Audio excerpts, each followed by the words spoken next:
So, recently, a fan asked Meek Mill on Twitter about Tekashi. Meek Mill answered him.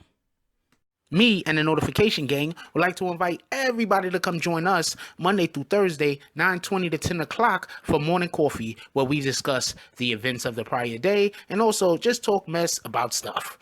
See you then.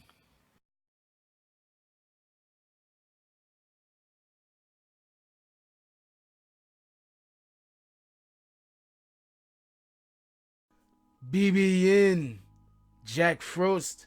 What's up, party people? Yeah. So apparently, Meek Mills has been criticizing Tekashi 6ix9ine for starting drama and snitching. Shout out to Uprocks. I mean, I read about it and heard about it quite some time now. Actually seen the tweets also, so shout out to that shit. Well, I saw it on IG, but he's not on IG anymore. So anybody showing any Meek Mill stuff on IG, that would be the tweets that they're anyway, that's neither here nor there. Anyway, for everybody that don't know, there was a point where Meek Mills was actually embracing Tekashi 6ix9ine, even after Tekashi 6ix9ine initially got locked up. Okay, so real quick before we even go into what Meek Mills was saying, this is just a theory of mine. I could be wrong, but a theory of mine is that there is some people that knows who's doing the snitching on the 9 Trey organization. So they know who the people are that's doing the snitching. These individuals are not part of the 9 Trey, at least not all of them, maybe 1 or 2 members. For whatever reason it is, these particular individuals want Tekashi 6ix9ine to be hated. And due to this, they kind of pretend like no one else involved in this whole entire fiasco is snitching, that he's the only one talking to the police at all. So unless you're somebody that actually follows the case, you would actually be led to believe that somehow Tekashi 6ix9ine has been snitching and telling on people, even though, to be honest with you, a lot of the things that's being told is stuff he wouldn't even know about. So anyway, that's neither here nor there. Let's just keep moving. So Meek Mills has been really critical of Tekashi 6ix9ine, as we all know, ever since the threats came out. And in this particular tweet, for everybody that don't know, there's this thing that Meek Mills do called #AskMeek on Twitter. So he didn't just randomly speak about Tekashi 6ix9ine. I believe he was asked the question, and his answer was he's a vicious kid, started all that drama, and then started telling. Now, in all fairness to Meek, from Meek's perspective, that is 100% what happened. I remember there was this Tekashi 6ix9ine IG post that he was doing. I believe he was live or whatever the case was. And he was sitting in the car, and he starts talking crazy, and he gets ready to tell people, the SMD. But he doesn't say it.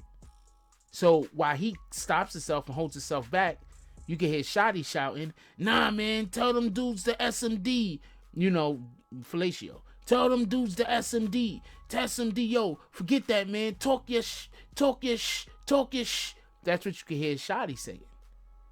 So I think there's to a point that a lot of people believe that Tekashi 6ix9ine was this just trash talker that was trying to start mess with everybody here and there. But in reality, it was somebody that could have been encouraging him to start some of this mess, leading him to believe that some of the things in which he started, there was going to be no repercussions, and or basically saying, look, this is how we market you. There's a song dropping in a couple of days. You need to have everybody on IG or everybody on YouTube type it in your name to find out what the heck is going on with you. We need to make sure that we have a lot of eyes on whatever you're doing. So just me saying this, I could be wrong also. This is just an opinion. At least that is just an opinion. It just seemed that way, especially from that particular video. Anyway, in Uprocks, they say Meek Mill has been critical of Tekashi 6ix9ine in the past, but in recent Q&A, he went further, calling 6ix9ine vicious for his actions. One of Meek's favorite online activities recently has been his Ask Meek hashtag on Twitter, where he answers fans' queries about his music. his opinions, and his day-to-day routine.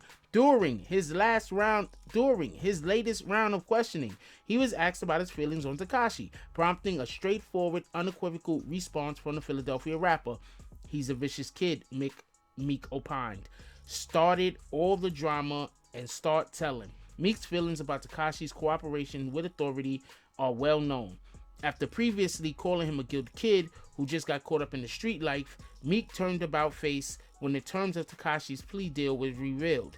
He wrote, "Nah, we unfollowing you," in comments of a Tekashi Instagram announcing a new song, and commented on another post that the show's over, telling Tekashi's unofficial PR person, DJ Academics, to stop posting bull, "You disrespecting us." One, I remember all of that. Also, I want to add something. You know how, and this has nothing to do with Tekashi, but this is something to do with Meek.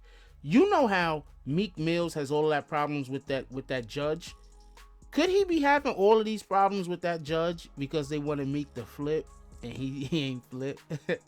They wanted Meek to be out here telling on people and snitching, and Meek is like, "Nah, I'm not snitching on nobody, Holmes." Oh, I don't know what he said. I made him sound like he was like a Mexican from South Central. But I don't even know if there's Mexicans in South Central. I apologize for that comment.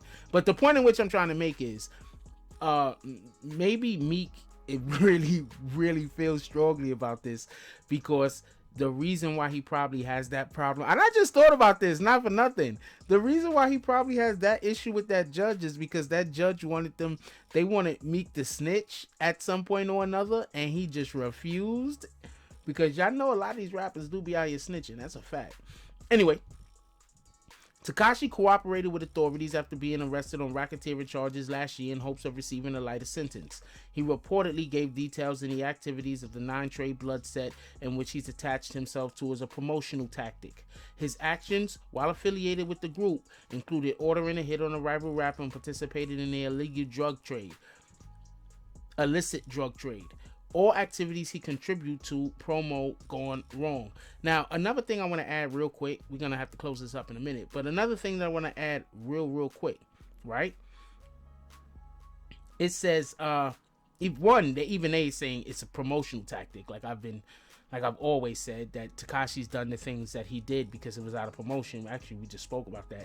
And I also did not read this prior to reading this to y'all, just so we can be clear. And he says his actions while affiliated with the group included an order on a hit rival rapper.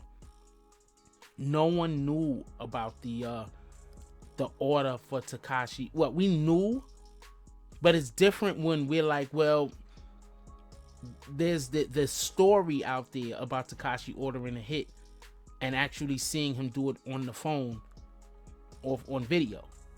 Once again, who sent the video in? Who can hate Tekashi enough to send video in implicating him in a crime and trying to get him locked up and put in jail longer? Who could do that? Y'all freaking gang members that hate each other, I don't even think they do shit like that, to be honest with you. They might want to run down on you, catch you, do weird shit, kill you, stab you, rob you.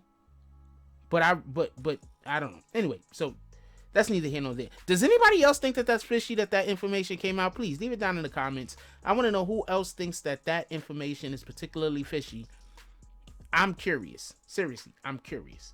Anyway, it goes on to say, clearly Meek Mills, who has had his own unfortunate dealing with the penal system, doesn't take too kindly to Tekashi's willingness to throw others under the bus, especially since his downfall was seemingly largely his own doing.